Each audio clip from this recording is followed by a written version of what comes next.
Hi, it's story time. Hi, everybody. BJ Stevens here. This video is my sharing a story I learned 30 some odd years ago. It has always been with me, and I believe it teaches just how important your desire to achieve and accomplish anything in your life is. And hopefully I can share and impart the message that this story truly does share. Ready? Here we go. Zach is an 18-year-old young man. He comes from a very rural part of the country. His family is from a very low socioeconomic class. He's not afforded a lot of love or attention or support or motivation. He's not given a lot of encouragement from his parents.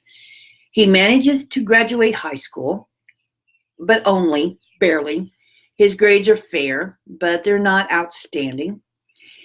He has no opportunity in school to join in sports activities. His school district is very poor and very rural, so there's not a lot of funding for a lot of the programs that most high school teenagers get to experience. What he does have is a love for books, and he pours himself into a lot of different kinds of books. He loves adventure, science, architecture, biographies, and so forth. He also loves books on travel, and he does recognize a desire in him to experience all that life has, but he doesn't know how to go about achieving that. He still, at 18, isn't sure just where life is going to take him or what he wants to do, for that matter. He's not sure of anything.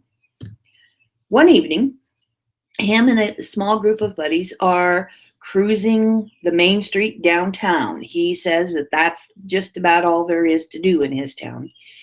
And towards the end of the night, one of the buddies tells the driver to pull over. He has something he wants to share with everybody. So the driver does, pulls off to the curb, and Zach says he remembers that there's a long pause. There's a long silence in the car. And finally, this buddy says, "I'm leaving town a week from today." And everybody says, "What?" And he says, "I've enlisted." And there's another huge pause of silence. And one of the guys turns around and looks at him and says, "What are you thinking?" And the other guy said, "What? Why? I don't get it. Why?" Zach says he doesn't say anything. He's just stunned. There's no words. He has no words. So the young man says, "Listen, I know there's not much left for us in this town. I want to see things. I want to do things. I want to taste the food. I want to meet people. I want to see the architecture. I want to see the world." And he says, "I know in my military life, some of that will be provided for me. And I can come away with some money for my college. And that's what I want to do. I don't know what I want to major in yet, but maybe my experience in the military will give me some direction." But he says, "Guys, my mind's made up. You're not going to talk me out of it. Because you're my best friends, I just wanted to share that with you." So everybody else just kind of was stunned. They didn't know what to do. They didn't know what to say. And when they left for the evening and all went home, Zach said he couldn't sleep. He tossed and turned and was up all night. He said what that friend was doing was exactly what he wanted to do. He wasn't sure the military side of it was what he wanted, but to do all that it could afford him was what he wanted. So he wrestled with his conscience all night, and the next day he went down to the recruiters and signed up.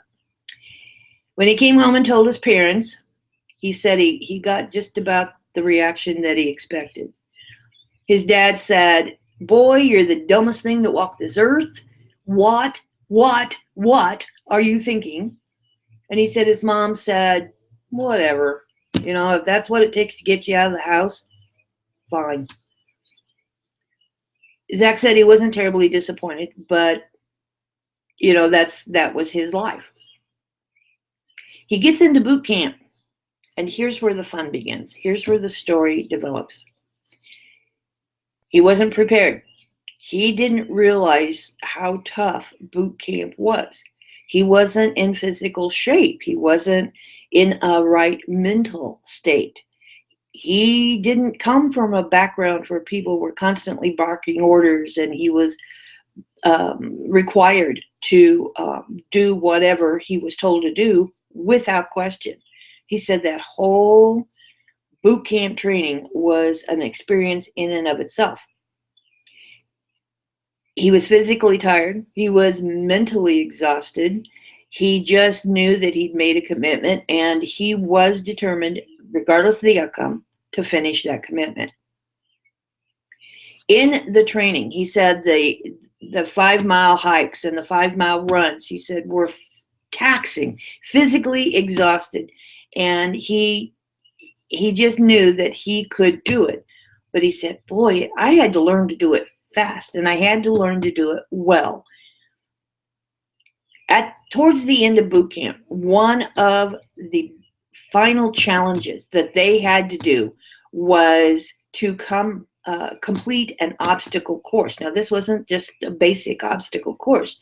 There was many components involved in it, and everybody in his unit were paired up with somebody. So there was quite a line, and he was in the back of the line. And it was a competition between the two people.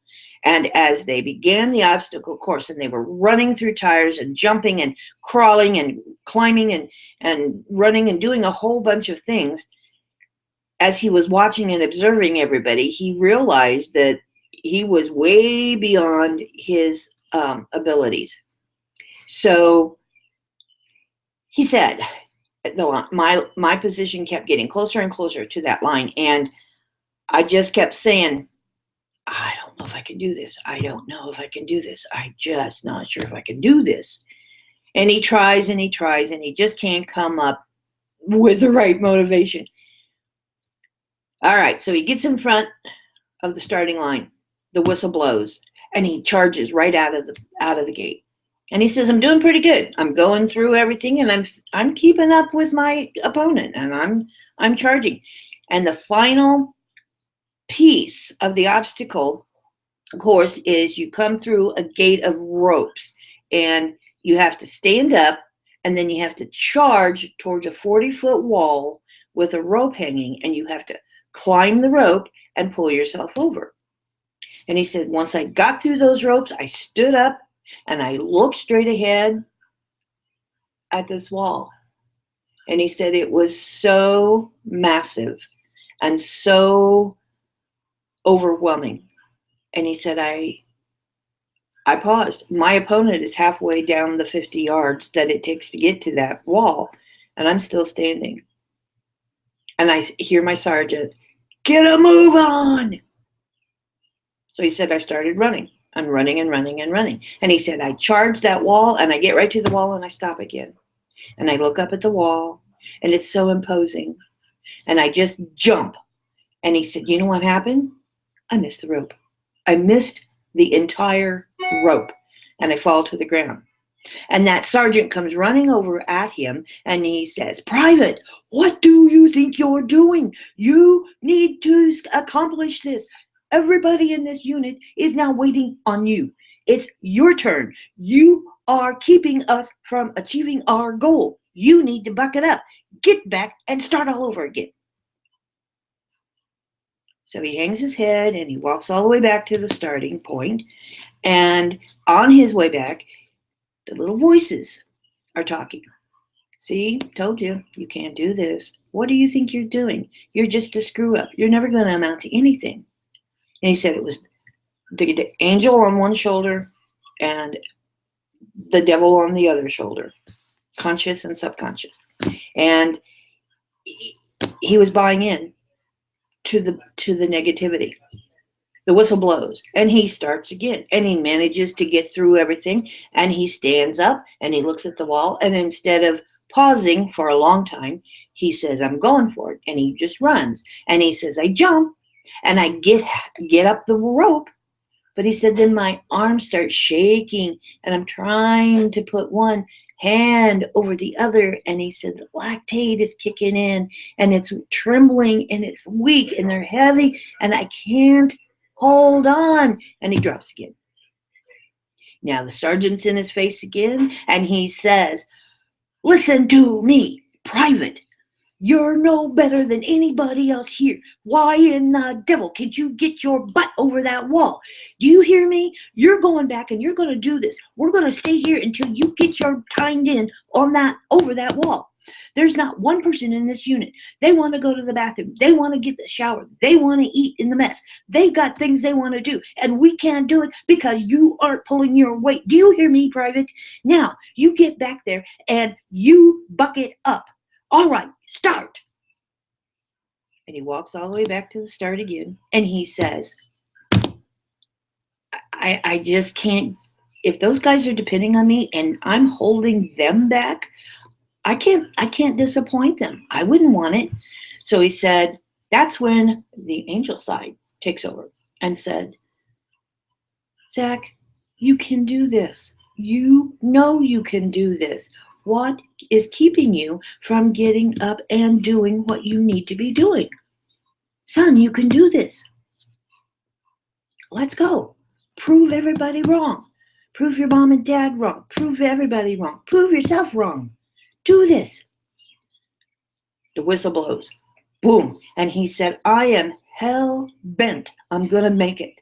And he runs and he runs and he runs. And as he's going through the obstacle course, the angel is sitting on his shoulder and says, go, go, go. And he said, all of a sudden, he becomes aware of chanting. And he turns around and he looks, and everybody in his unit that's standing off to the side is going, go, go, go, go. And he said, it just made a difference. And he said, I found it within me, and I got dug deep down inside my gut, and I started going, and I started going, and I got through that rope. And instead of standing up and looking at the wall, he said, I started running before I even stood erect. And he said, I charged that wall. And 5 foot from that wall, I lunged and I jumped halfway up that wall, grabbed the rope, and I'm fighting it and I'm going after it. And I'm going to be successful and I'm going to make it. And he said, I threw that leg over that top of the wall and I dropped down on the other side. And guess what was there? The finish line. And my unit. They picked me up. They put me on their shoulders and they said, you can do it. You can do it. You can do it. And the sergeant's there saying the same thing, and they're giving support like he's never felt before, and he feels successful, and he feels confident, and he says at that moment, his past was gone. He knew he could do anything he put his mind to. He said, there was no more disappointment ever the rest of my life. Now, yes, there were walls that I had to tackle, and there were obstacles that came in my path. But he said, I just sat back and I said, how can I overachieve those? How can I overcome those? How can I succeed? And he said, to this day, I have never failed at anything I ever put my mind to. That's all it is, guys. Mindset, a willingness, a determination, a drive, and seeing yourself for who you are. There isn't anything that you cannot achieve, nothing that you cannot achieve when you put your mind to it. The end.